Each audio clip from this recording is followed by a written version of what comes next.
Hello students, कैसे हैं आप सब। एक बार पुनः आप लोगों के सामने आज एक नए वीडियो के साथ। आज हम प्रोटीन सिंथेसिस के लास्ट स्टेप ट्रांसलेशन के विषय में जानेंगे। हमने पिछले वीडियो में ट्रांसक्रिप्शन के विषय में बताया था। प्रोटीन संश्लेषण सेंट्रल डोग्मा का लास्ट स्टेप है। सेंट्रल डोग्मा का लास्ट स्टेप है, ठीक है। इसके विषय में आज हम जानेंगे कि प्रोटीन सिंथेसिस होती कहाँ है। जैसा कि हम लोग जानते हैं, प्रोटीन सिंथेसिस में तीनों प्रकार के आरएनए भाग लेते हैं, ठीक है। कौन कौन से? राइबोसोमल आरएनए, मैसेंजर आरएनए और ट्रांसफर आरएनए। अच्छा, इन तीनों का सिंथेसिस भी किससे होता है? डीएनए के थ्रू होती है, डीएनए के द्वारा होती है। तो यहाँ हम देखते हैं ट्रांसलेशन की रिक्वायरमेंट्स क्या है। मैसेंजर आरएनए है, अमीनो एसिड, चार्ज और active amino acids. Amino acid चाहिए हमें अमीनो एसिड्स क्या है? बिल्डिंग ब्लॉक्स ऑफ प्रोटीन भी इनको कहते हैं। बिल्डिंग ब्लॉक्स ऑफ प्रोटीन किसको कहते हैं? अमीनो एसिड्स को। ये चार्ज होने चाहिए, एक्टिव होने चाहिए। ट्रांसफर आरएनए अभी हमने बताया ही आपको। राइबोसोम भी चाहिए, कुछ एंजाइम्स भी चाहिए जिनके नाम अभी आगे चल करके आएंगे। और उसके बाद इनिशिएशन फैक्टर चाहिए, 3 initiation factors, IF1, initiation factor 2, initiation factor 3, यानी IF1, IF2, IF3। इसके अतिरिक्त 2 इलांगेशन फैक्टर चाहिए, IFT और IFG। और 3 रिलीजिंग फैक्टर्स भी इसमें काम आते हैं। रिलीजिंग फैक्टर 1, रिलीजिंग फैक्टर 2 और रिलीजिंग फैक्टर 3। तो ये कुछ रिक्वायरमेंट्स हैं ट्रांसलेशन की। देखिए, ट्रांसलेशन यानी प्रोटीन का संश्लेषण, ठीक है। देखिए, प्रोटीन का संश्लेषण, प्रोटीन सिंथेसिस कहाँ होगी? साइटोप्लाज्म में। प्रोटीन सिंथेसिस साइटोप्लाज्म में होगी। In case of prokaryotic cells, prokaryotic cells में के केस में जो प्रोटीन सिंथेसिस है वो साइटोप्लाज्म में होती है और जस्ट ऐसे ही डायरेक्टली हो जाती है। हम जानते हैं कि जो प्रोकैरियोटिक सेल्स हैं उनमें जो डीएनए है डायरेक्ट साइटोप्लाज्म के संपर्क में रहता है, जबकि यूकैरियोट्स में ऐसा नहीं होता। यूकैरियोट्स में क्या होता है? यूकैरियोट्स में पिछले वीडियो में यदि आप जाएं तो मैसेंजर आरएनए में आप देखेंगे तो उसमें मैसेंजर आरएनए की जो पॉलीपेप्टाइड चेन है उसमें यूकैरियोटिक सेल्स में न्यूक्लियस के अंदर, ये न्यूक्लियस है, इसके अंदर डीएनए होता है और यहां से जो मैसेंजर आरएनए निकलता है, एमआरएनए निकलता है, वो प्रोटीन संश्लेषण के लिए तैयार नहीं होता है। इसमें हमने आपको बताया था, इसमें कुछ बीच में नॉन कोडिंग सेगमेंट्स होते हैं। नॉन कोडिंग सेगमेंट्स होते हैं। इन सेगमेंट्स को हम इंट्रॉन्स बोलते हैं। इन सेगमेंट्स को क्या बोलते हैं? हम इंट्रॉन्स बोलते हैं। और इस प्रकार के आरएनए को हम क्या बोलते हैं? हेट्रोजीनस न्यूक्लियर आरएनए बोलते हैं। क्या बोलते हैं? हेट्रोजीनस न्यूक्लियर आरएनए, ठीक है। जो प्रोटीन संश्लेषण के लिए बिल्कुल भी रेडी नहीं होता है। क्या किया जाता है, इसकी फिर इसका क्या किया जाता है, इसकी प्रोसेसिंग होती है, ठीक है, इसकी प्रोसेसिंग होती है। अब प्रोसेसिंग होने के बाद जो डीएनए बचता है वो उस पर केवल कोडिंग सेगमेंट होता है। ये जो सेगमेंट है ये अब कोडिंग सेगमेंट है, इसको हम मैसेंजर आरएनए के टॉपिक में पढ़ा चुके हैं। ये 5 प्राइम यूटीआर है और ये 3 प्राइम यूटीआर है, ठीक है, 5 प्राइम यूटीआर और 3 प्राइम, यानी यहां पर जो 5 प्राइम यूटीआर है यहां पर एक और सेगमेंट जुड़ता है जिसको कहते हैं 7 मिथाइल गुआनोसिन। गुआनोसिन की कैप जुड़ती है, ठीक है, और यहां पर एक टेल जुड़ती है, एक टेल होती है जिसको पॉली ए बोलते हैं या poly adenylic acid. Poly A का मतलब पॉली एडेनिलिक एसिड, ठीक है। तो ये यूकैरियोटिक डीएनए की, यूकैरियोटिक मैसेंजर आरएनए की स्थितियां हैं। इस तरह से यूकैरियोटिक मैसेंजर आरएनए जो है वो रेडी होता है किसके लिए, प्रोटीन संश्लेषण के लिए। अब आ जाते हैं, देखिए ये जो सेगमेंट है प्रोटीन सिंथेसिस है, इसको भी हम 3 पार्ट्स में बांट सकते हैं, ठीक है, 3 पार्ट्स में बांट सकते हैं। नंबर एक initiation of polypeptide chain,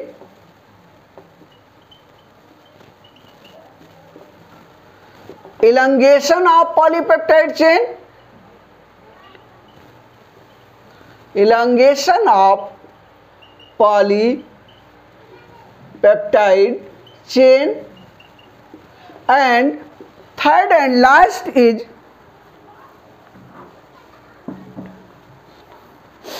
termination of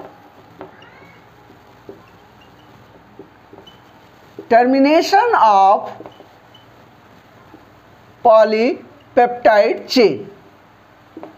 3 steps में इसको हम बांटा जा सकता है। इनिशिएशन का मतलब पॉलीपेप्टाइड चेन का शुरुआत होना, इलॉन्गेशन मतलब बढ़ना, और टर्मिनेशन का मतलब समाप्त हो जाना, ठीक है। आइए हम देखते हैं, इसके पहले पेज में इनिशिएशन से शुरू करते हैं। Initiation of polypeptide chain. देखो हम जानते हैं कि जो अमीनो एसिड्स हैं, ये जो अमीनो एसिड्स हैं ये साइटोप्लाज्म में इनएक्टिव स्टेज में पड़े होते हैं, ठीक है। कैसे होते हैं, इनएक्टिव स्टेज में बहुत सारे क्या कहते हैं, अमीनो एसिड इनएक्टिव स्टेज में पड़े होते हैं। इनको क्या करना पड़ता है, एक्टिव करना पड़ता है। तो उस स्टेप को बोलते हैं एक्टिवेशन ऑफ अमीनो एसिड, ठीक है, एक्टिवेशन ऑफ अमीनो एसिड। हम जानते हैं, देखिए प्रत्येक अमीनो एसिड के 2 छोर होते हैं, एक तो अमीनो और एक कार्बोक्सिलिक एसिड छोर। 2 छोर होते हैं प्रत्येक अमीनो एसिड के। इसके भी 2 छोर हैं, अमीनो आर्म या अमीनो छोर कह सकते हैं, और COOH छोर एंड, ठीक है।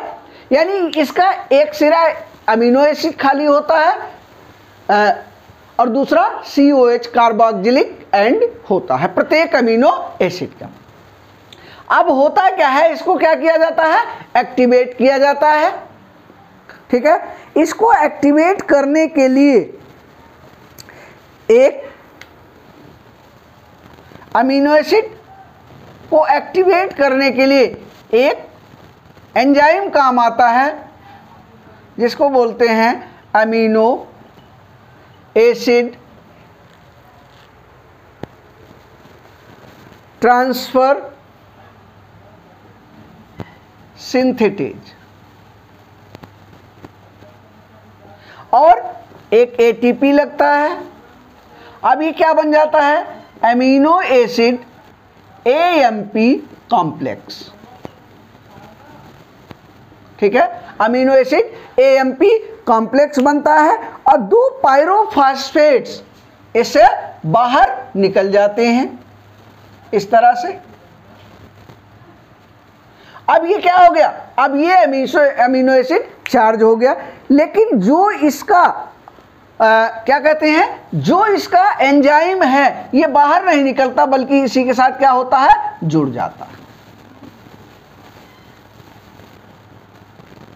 ठीक है, और ये जो AMP है ये किस एंड पे जुड़ता है? COOH एंड पे। तो कुछ इसका एंजाइम का स्ट्रक्चर कुछ इस तरह बन जाता है, सॉरी अमीनो एसिड का स्ट्रक्चर कुछ इस तरह बन जाता है, COOH AMP इस तरह से, और इस तरह ये एंजाइम भी इससे जुड़ा होता है, ये कॉम्प्लेक्स बन जाता है amino acyl transfer RNA synthetase के द्वारा ये बन जाता है activated amino acid, activated amino acid. ठीक है, अब किस फॉर्म में है? ये एक्टिव फॉर्म में। ठीक है, ये जो एमिनो एसिड है किसमें है? ये एक्टिव फॉर्म में है। अब दूसरा स्टेप आ जाता है, दूसरा स्टेप है चार्जिंग ऑफ ट्रांसफर RNA। दूसरा स्टेप है किसका? इनिशिएशन का है दूसरा step, charging of transfer RNA, charging of tRNA या ट्रांसफर RNA। देखिए ट्रांसफर RNA में इसका स्ट्रक्चर इस तरह से देखते हैं,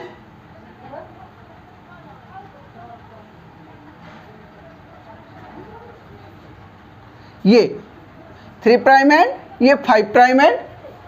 ठीक है, इस 3 प्राइम एंड पर ये जो RNA है ये आकर के जुड़ जाता है, ये जो अभी हमको मिला था AA अमीनो एसिड, इसके साथ COOH एंड पर क्या जुड़ा था? AMP जुड़ा था, और इस एंड पर क्या जुड़ा था? एंजाइम जुड़ा था, ये कॉम्प्लेक्स बना था।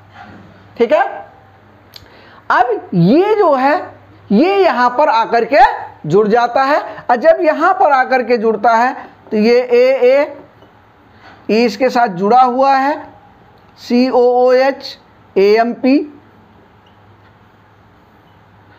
ये ट्रांसफर RNA के साथ जुड़ जाता है और बना लेता है क्या? AA transfer RNA। ये कॉम्प्लेक्स बन जाता है और ये बाहर निकल जाता है, एंजाइम बाहर निकल जाता है, और क्या बाहर निकल जाता है? AMP भी बाहर निकल जाता है। ठीक है, ये बाहर दोनों निकल जाते हैं। ठीक है, अब एक ये जो है ये स्पेसिफिक RNA इससे आकर के जुड़ जाता है, तो ये क्या बन जाता है?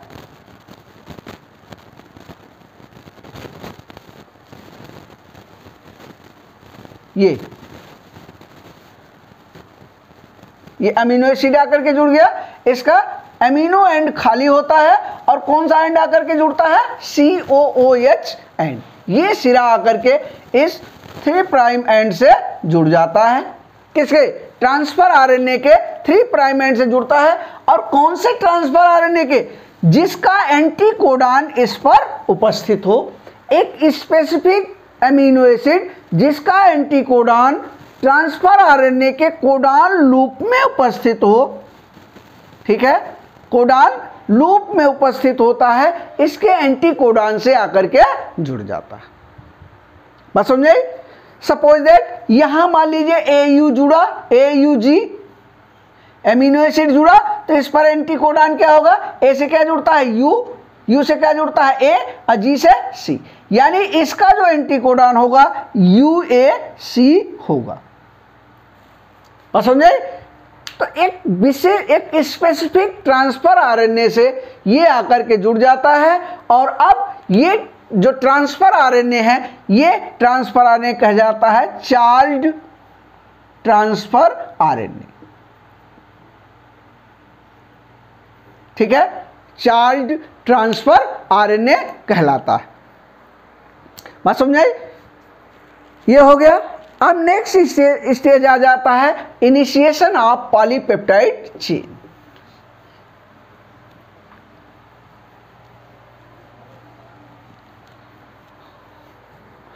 Initiation of polypeptide chain.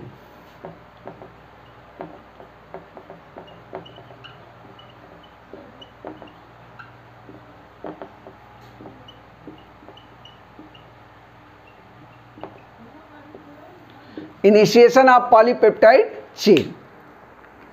अब देखिए, ये सपोज दैट मैसेंजर आरएनए की श्रृंखला है, ये 5 प्राइम एंड है, ये 5 प्राइम एंड है और ये 3 प्राइम एंड। ठीक है, यहाँ पर कुछ सीक्वेंस ऐसे होते हैं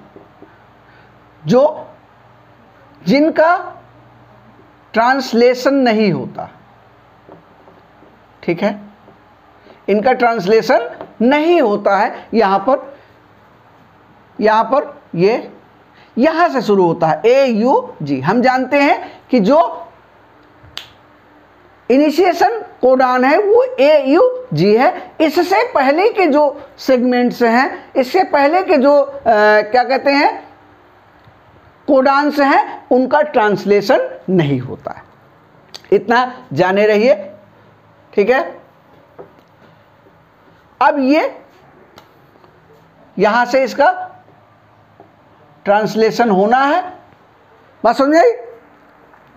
अब देखिए होता क्या है कि इस UAG से पहले, इस AUG से पहले कुछ सीक्वेंस होते हैं कुछ तरह से AGG AG,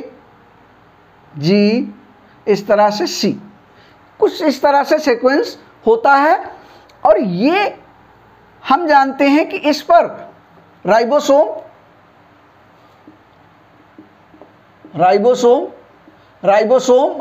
आकर के इस पर बैठता है। एक बात इसको जानने से पहले समझ लीजिए, साइटोप्लाज्म में, जो साइटोप्लाज्म है उसमें जो राइबोसोम्स पाए जाते हैं उनकी दोनों सब यूनिट अलग अलग होती है। बात समझाई?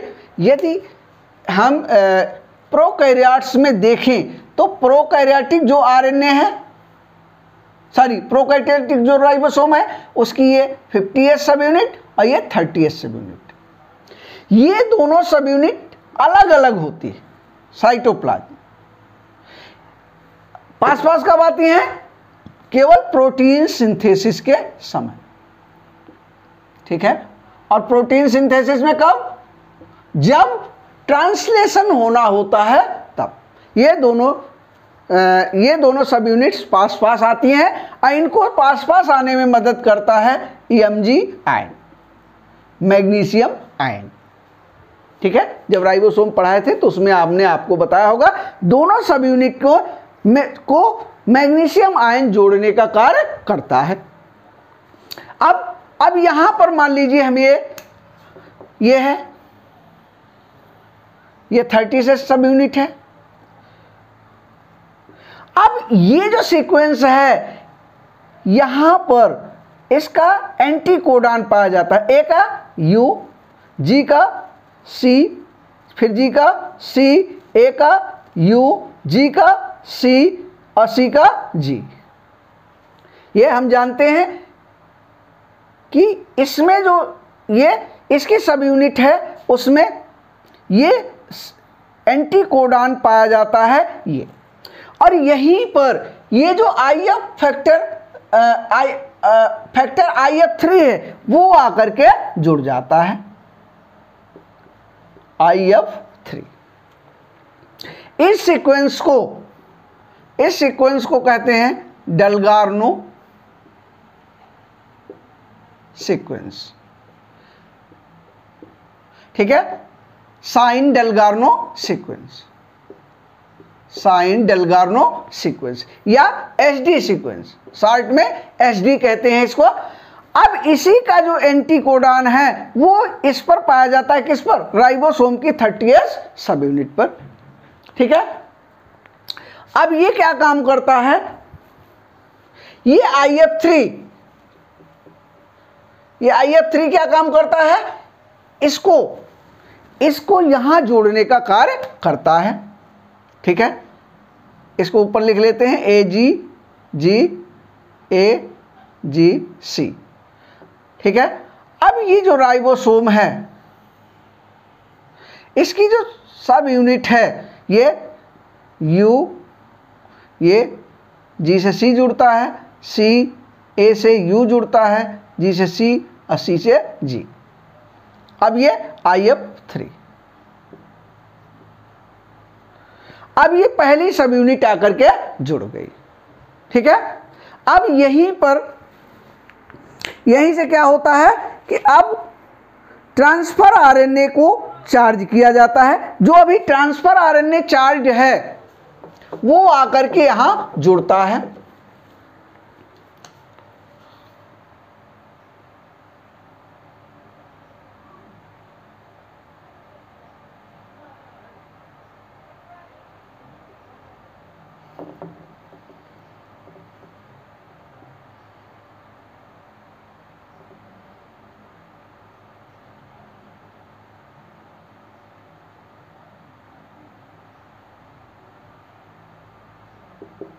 ये कौन सा ट्रांसफर आरएनए, जिस पर अमीनो एसिड जुड़ा हुआ है 1, और इसका जिस पर एंटीकोडॉन है, ए से क्या जुड़ता है, यू से ए और जी से सी, UAC एंटीकोडॉन है जो इसको कोड करता है, किसको, मेथियोनिन को, ये यहां पर आकर के जुड़ता है। अब देखिए हमने बताया था 3 साइट होती है राइबोसोम में,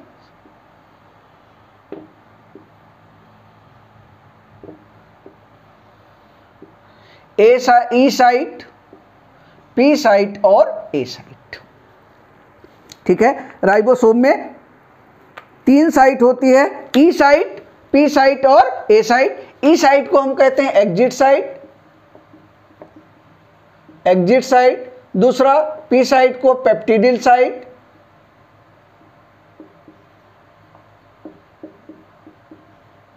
तीसरा A साइट को अमीनो एसाइल साइट, ठीक है। इस अमीनो एसिड को जुड़ने में कौन मदद करता है, IF2, कौन जुड़ने में मदद करता है, IF2, ठीक है। इनिशिएशन फैक्टर 2 इसको जुड़ने में मदद करता है, किसको, अमीनो एसिड को जुड़ने में मदद करता है, किसमें, ट्रांसफर आरएनए में, और इनिशिएशन फैक्टर 1 इसको यहां से यहां तक लाने में कार्य करता है। अब यहां ये आके बैठ गया, इसका एक सिरा अमीनो एंड खाली है और दूसरा COOH एंड खाली है, ठीक है। अब आकर के बैठता है राइबोसोम की बड़ी सब यूनिट जिसको हम 50S सब यूनिट कहते हैं, ठीक है। अब ये आके बैठ गया, अब यहां पर इनका जो काम है ये खत्म हो गया, किसका, इनिशिएशन फैक्टर्स का काम खत्म हो गया, ठीक है। अब मान लीजिए इस पर सीक्वेंस कौन सा है, इस पर सीक्वेंस है, मान लीजिए UAA है, तो अब जो अमीनो एसिड इसको कोड करता है, UAA को कौन सा अमीनो एसिड कोड करेगा, इस पर एंटीकोडॉन कौन सा होगा,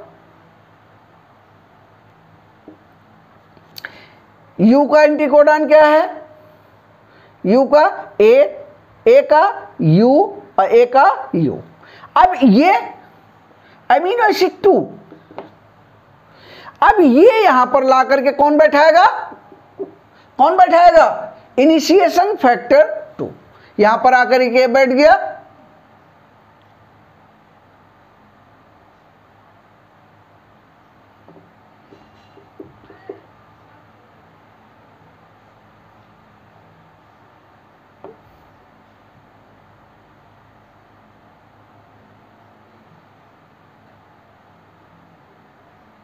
ये अमीनो एसिड 2, ठीक है, AA2।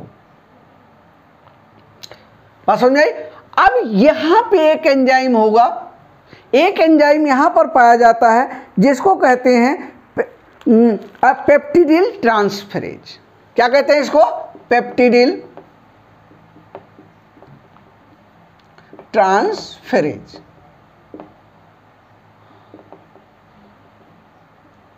ट्रांसफेरेज इस एंजाइम का काम क्या है कि ये NH2 और COOH के बीच एक पेप्टाइड बॉन्ड बना देता, पेप्टाइड बॉन्ड बना देता, ठीक है। बात समझ में कि नहीं? ये बना देता है, पेप्टाइड बॉन्ड बना देता है, ठीक, ये हो गया। अब ये दूसरा वाला एमिनो एसिड यहां आकर के बैठ गया। अब इसने क्या किया? इस पेप्टिडिल ट्रांसफेरेज ने इन दोनों के मध्य क्या किया? एक बंध बना दिया। किसके मध्य? COH और NH2 के मध्य। अब ये ए साइट में आके बैठ गया। अब इसको क्या होना है? शिफ्ट होना। क्या होना है? शिफ्ट होना है। इस शिफ्टिंग में मदद करता है इलंगेशन फैक्टर। अब यहां से इनिशिएशन फैक्टर, इनिशिएशन फेज समाप्त हो जाती है, अब शुरू होती है इलांगेशन फेज, ठीक है। इलांगेशन फेज शुरू हो जाती है, ठीक है।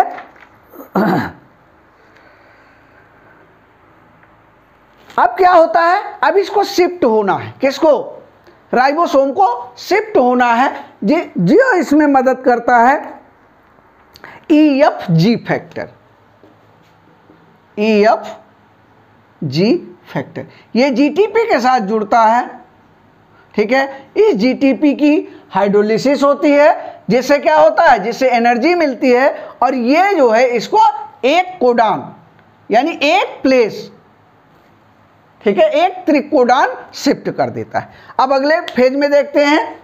देखिए ये यहां से ये शिफ्ट हुआ। कौन शिफ्ट हुआ? ये राइबोसोम शिफ्ट हुआ। अब ये जो पहला जुड़ा था ये ई साइट में आ गया, ये दूसरा जुड़ा था जो पी साइट में आ गया। अब ए साइट पुनः खाली हो गया। देख लेते हैं, अगले चित्र में देखते हैं।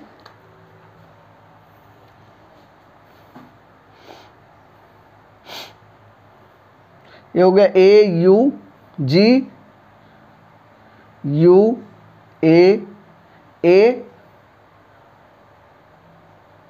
अब मान लीजिए AU, ये मान लीजिए GU, ये C।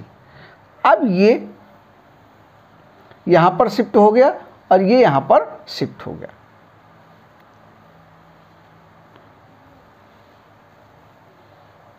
अब ये E site, P site, A site, यहां पर जो एमिनो एसिड बैठा है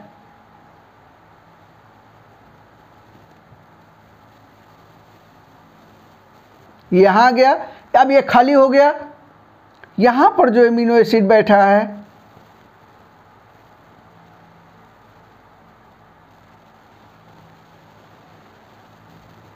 इसके सिरे पर दो एमिनो एसिड हैं, एमिनो एसिड 2 और एक और अमीनो एसिड है अमीनो एसिड 1, ठीक है। अब ये खाली है। अब यहां पर तीसरा अमीनो एसिड आएगा, ट्रांसफर आरएनए आएगा,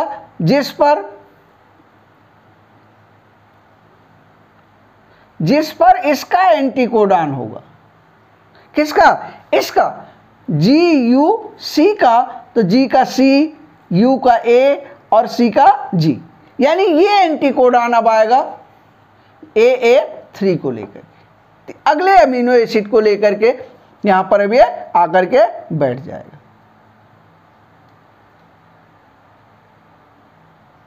ठीक है, AA3।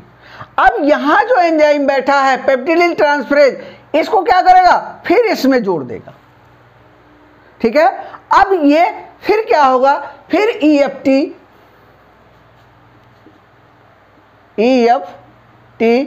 GTP के साथ जुड़ेगा और फिर इसका हाइड्रोलिसिस होगा और इससे एनर्जी मिलेगी, एक स्थान ये क्या होगा, आगे खिसक जाएगा। ठीक है,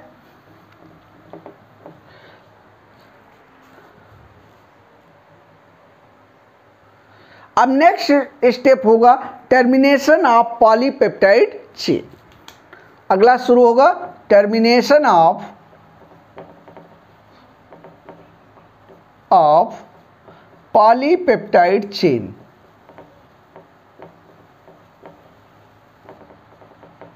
अब इसका अंत होगा, सपोज दैट ये यहां आ गया, यहां पर एक कोडान है, कौन सा है, टर्मिनेशन कोडान है। टर्मिनेशन कोडान कौन सा, UAG, UAG। ठीक है, अब सपोज दैट ये बड़ी सब यूनिट यहाँ आ गई, ये हो गया A साइट, P साइट और E साइट। ठीक है, अब यहाँ पर ये खाली ट्रांसफर RNA है, यहाँ पर एक ऐसा ट्रांसफर RNA है जिस पर बहुत सारे एमिनो एसिड लदे हुए हैं। ठीक है, जिस पर बहुत सारे एमिनो एसिड लदे हुए, इस तरह से AA, इस तरह से, इस तरह से। ठीक है, इस तरह से,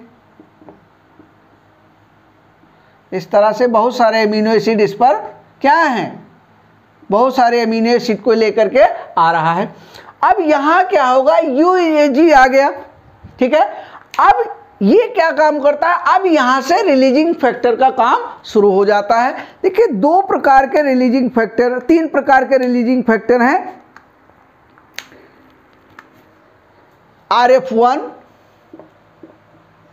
RF2 और RF3। देखिए, RFN UAA और UAG को कोड करता है और ये UAA और UGA को कोड करता है, जबकि ये किसी को कोड नहीं करता है। किसको करता है, GTP को। ये क्या काम करता है, रिलीजिंग फैक्टर, रिलीजिंग फैक्टर 1 या 2 के साथ जुड़ करके क्या करता है, पॉलीपेप्टाइड श्रृंखला का समापन कर देता है। ठीक है, अब यहां पर ये क्या करता है, RF3 क्या करता है, RF2 के साथ जुड़ जाता है, RF1 के साथ, RF1 के साथ जुड़ जाता है और इसके साथ क्या जोड़ देता है, GTP को जोड़ देता है। ठीक है, और ये आकर के अब यहां बैठ जाता है, यहां बैठ जाता है RF3, RF1 और ये GTP। ठीक है, अब यहां जैसे ही अब ये इसको शिफ्ट करना है, अब जैसे ही शिफ्ट करता है तो इसको कोड करने वाला कोई भी ट्रांसफर RNA इसको नहीं मिलता है और यहीं पर ये जो है ये प्रोटीन चेन रिलीज हो जाता है। ठीक है, ये प्रोटीन चेन यहीं पर रिलीज हो जाता है और यहीं पर ट्रांसलेशन की प्रक्रिया समाप्त हो जाती है। ठीक है, आशा है ये आपको समझ में आया होगा। जहाँ नहीं समझ में आया होगा वहाँ आप कमेंट करके हमको ज़रूर बताइएगा। ये टॉपिक आपको पढ़ने में अच्छा लगे, समझ में आया हो तो शेयर कीजिएगा, लाइक कीजिएगा और हमारे चैनल को भी सब्सक्राइब कर लीजिएगा। इस वीडियो को हम यही समाप्त कर रहे हैं। अगले वीडियो में आपसे किसी नेक्स्ट टॉपिक पर फिर मुलाकात होगी। तब तक के लिए आपका बहुत बहुत धन्यवाद।